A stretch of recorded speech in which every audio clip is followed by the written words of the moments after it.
Today is day 14 of Valorant Champions, and we have two matches for today, Lad vs OpTic and FPX vs DRX. The first of these two matches is Lad vs OpTic, and this is going to be the 5th time these two teams have versed each other on the international stage, which is actually 42% of Lad's total international matches, which is pretty wild.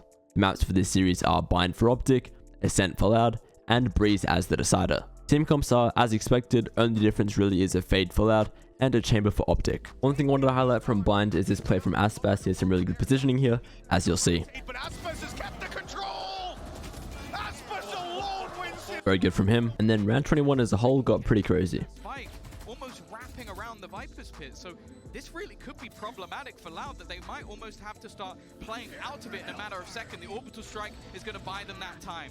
They expected this to happen, but the trades are coming through once again. I think they even have the Seekers one more time as they start to win every single battle. It's left onto Pancada. He has delayed them a little bit. The shot connected eventually, and I think the time is gone. He might have just done it. Good molly there from Pancada, and even though there's two OpTic players still alive, Lad take the round. So surprisingly, Loud actually win Bind, and that puts OpTic at a massive disadvantage in this series overall, because Ascent and Breeze are both really good maps for Loud. It was a pretty back and forth game. You can see the scoreline there. Nothing too much else to highlight there. Props to Lad for winning OpTic's map pick. Now we're headed to Ascent for map 2, and it's Lad's map pick, although OpTic are starting on the defense, so they have a chance to get an early lead going. And for Ascent, I wanted to show round 4. On that clock to get in, they really need to force some fights without the utility, and well, dry swinging into the angles isn't always the best approach, with kill after kill going Loud's way.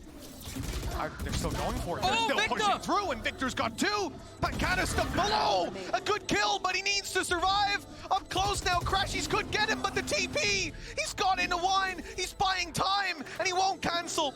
Instead, he'll use this position to deny the defuse, shoulder peeking and hitting the shot. A rare moment of actual value out of Omen's ult. Pretty cool to see at the pro level. So Ascent was very dominant for Lad, which is especially surprising considering they started on attack and managed to get 9 rounds attacking on Ascent. And even though it is their best map, I don't think many people expected this.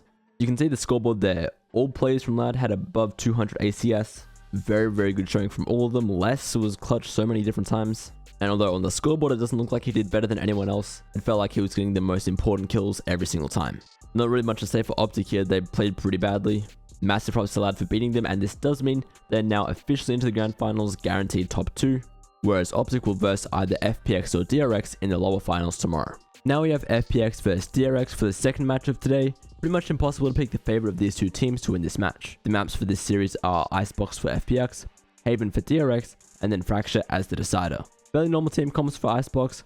FPX are running the Raze rather than a Jet, which is good to see. The first thing I wanted to show for Icebox is this ridiculous effort from Marco, the Viper for DRX. And while Marco has 2 this time, surely. Oh my gosh. Oh my gosh! And he saw his lineups! He saw his 2! The orb isn't down though.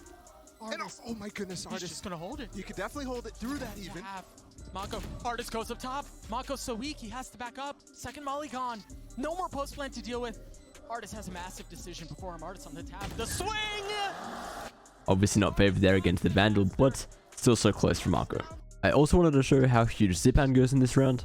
Just drop the Han in there too. Rotations start to come through. RB waiting with the flash and the Prowler to clear him out. They spotted the knife, and that should give them some space, but they're going to re-peek. They're going to go right back into it. Angel's already fallen, but Zipan's still here. And there are 2 beneath them! Right before him, and Zipan does it again! He's got 4 on the round! Doesn't quite get the ace, but still, that was insane from Zipan. And also this round, keeping in mind FPX were up 11-9 before this. Fine, there it is. There's a good one. Gotta find the Viper though, he's still inside. It has to go down. Mako up top. It's a barrel right into his ear. But Zipan's still alive. They still have the pit. Maybe not healthy, but he's still trying to make a play on the round. You see the pit go up, and he goes right back down as DRX take Icebox.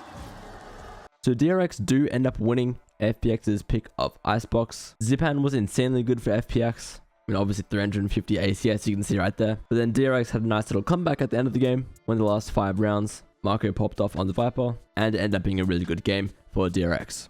Now we're headed to Haven for map 2, and FPX are running a Viper on Haven, which is something that is almost never seen in pro play, so I wonder what they have planned. And while this doesn't exactly involve the Viper util, check out this trigger discipline from Sugetsu. Rolling Thunder through. Almost But was dodged. he able to get past it? No. Sugetsu tucked, safe. He's so patient, waiting, baiting his team, and anticipating the flank out. Very, very patient, and he gets a 4K from it. Now I want to take a look at this bonus from DRX. They've got the worst weapons in this 5v5, and this round is so important if they want to successfully get this 9-3 comeback. Gonna get away, tuck tail, try to stay alive. He sees the other Paranoia swing right by him. Artist now has arrived. Reinforcements found. So much reinforcements. Artist falls. Can Angel do anything here? Nothing. You mentioned the concerns around the bonus, and every single shot seems to be going wide for FPX. Zip and in a 1v4 swings around. Oh. If he just killed Zest there, this round would have gone completely differently, and maybe the game would have gone differently too. The DRX pulled off a pretty remarkable 9-3 comeback on Haven. The Viper for FPX didn't really feel like it had much impact to me. It didn't lose in the game by any means, but it definitely didn't have a positive impact either. Buzz had a really good game on the Jet and the series as a whole. Buzz played very, very well, and Marco as well. 280 ACS across 2 maps as a controller is insane. So FPX are now eliminated from champions.